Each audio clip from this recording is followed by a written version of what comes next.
My dad had various nicknames for me. He'd call me Fireball sometimes because I'd start little businesses. He didn't care about money at all. He believed very much in having an inner scorecard and I never worry about what other people are thinking about you. You know, just if you know why you're doing what you're doing, that's good enough.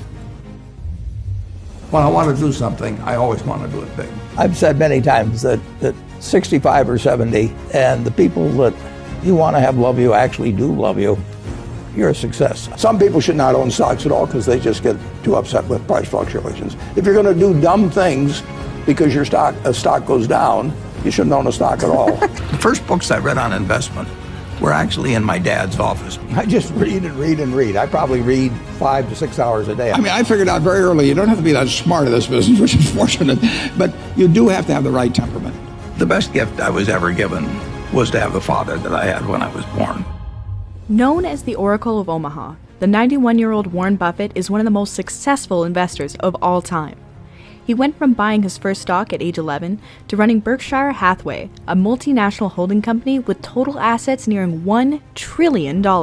Often appearing on lists alongside Bill Gates and Elon Musk, his current net worth is $105 billion, placing him as the 7th richest person in the world. Despite such enormous wealth, he maintains a simple lifestyle. He lives in the same home that he bought back in 1958 for $31,500. He makes his daily commute in his 2014 Cadillac XTS, often stopping by McDonald's for breakfast before heading into the office. So for someone with such a simple routine and more money than he could possibly spend, what makes him happy?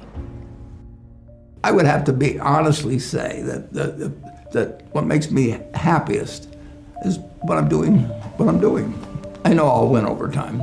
That doesn't mean I'll beat everybody else or anything like that, but I'm in a game that's very, very, very easy if you have the right lessons in your mind about what you're buying. I'm not buying stocks. I'm buying pieces of overwhelmingly American business. And I'm happy when that's happy, when I'm doing it. I'm happy when stocks are going down. I'm happier when stocks are going down because I can buy more of them with the same amount of money. I'd be happy if I was a farmer. I'd want farmland to go down so I could buy more acreage. You know, if I was, it just makes sense. The best moat you can have is your own talent. You know, I mean, they can't take it away from you. Inflation can't take it from you. Taxes can't take it from you. So, when I talk to students, I see these students and I tell them, you know, you're $1 million asset. I would pay you $100,000 to the MBAs for 10% of the earnings for the rest of your life. So that makes you $1 million asset. Now, if you can do something to increase that value 50%, if you can learn to communicate better verbally or in written form, and you become 50% more, that's $500,000 just by improving yourself. I mean, nobody can take that away from you. And so I urge everybody, you know, when I talk to them in high school about this and colleges, just develop the habits. You've got the brain power, you've got the energy, but develop the habits of success and look around you at the people that you admire, you know, and list what makes you admire them compared to somebody else that looks equally strong or equally talented. And those are things that you can do. I mean, just write them down and you know, people like people that they like them if they're humorous, if they're friendly, if they give credit to the other fellow. I mean, and they don't like them if they're stingy, you know, or they overstate and overpromise and all those sort of things. Well, that's a decision you make. So I encourage everybody to build your own moat around yourself. Accumulating such a large net worth doesn't happen if you're average at what you do. Clearly, Warren Buffett is at the top of the investing game.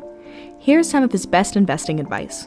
All you have to do is just buy a cross-section of America and then never listen to people like me or read the papers or do anything subsequently. They think that because you can trade, you should trade. You buy a farm, you buy an apartment house, you can't resell it tomorrow, and you know the cost of moving around. Now you get something handed to you, liquidity, you know, which is instant. You can sell, and the cost of doing it are pennies, you know, compared to other kinds of investment activity. So because they can so easily move around, they do move around, and moving around is not smarter than investing.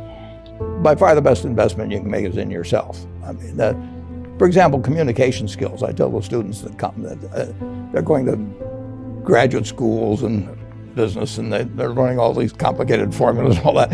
If they just learn to communicate better, and both in writing and in person, they increase their value at least 50%. You know, I mean, if you can't communicate, somebody says, you know, it's like winking at a girl in the dark. Nothing happens, you know, basically. And you have to be able to get forth your ideas, and that's relatively easy. I did it myself.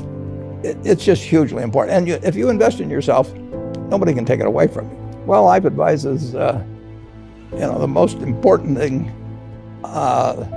is really who you associate with. You want to associate with people that are better than you are. I mean, basically, you'll go in the direction of the people that you associate with, and you want to have the right heroes. You want people, if you want to emulate somebody, you better pick very carefully who you want to emulate. And obviously, you can't pick your parents. They're going to have an enormous influence on you, but you don't get a choice on that. But you get choices as you go down the line, and who you admire, who you want to copy, and the most important for most people in terms of that decision is their spouse. It's also important in terms of a partner in business, but the partner in life is the most important one. You want to pick a spouse that's a little bit better than you are, and then he or she, and you hope they don't figure it out too fast. I'll leave you with this metaphor Warren uses to encourage everyone to take care of themselves. I was in high school, almost a third as long as the country has been around. And when I was in high school, I really only had two things on my mind: girls and cars. and I wasn't doing very well with girls, so we'll talk about cars. But let's just imagine that when we finish, I'm going to let each one of you pick out the car of your choice. Sounds good, doesn't it? Pick it out, any color, you name it. It'll be tied up with a bow, and it'll be at your house tomorrow. And you say, well, what's the catch? And the catch is that it's the only car you're going to get in your lifetime. Now, what are you going to do knowing that that's the only car you're ever going to have and you love that car? You're going to take care of it like you cannot believe. Now, what I'd like to suggest, you're not going to get only one car in your lifetime, but you're going to get one body and one mind, and that's all you're going to get. And that body and mind feels terrific now, but it has to last you a lifetime. You get exactly one mind and one body in this world, and you can't start taking care of it when you're 50. By that time, you'll have rusted out if you haven't done anything. So you should really make sure that you just remember that you just got one mind and body to get through life with and to do the most with it.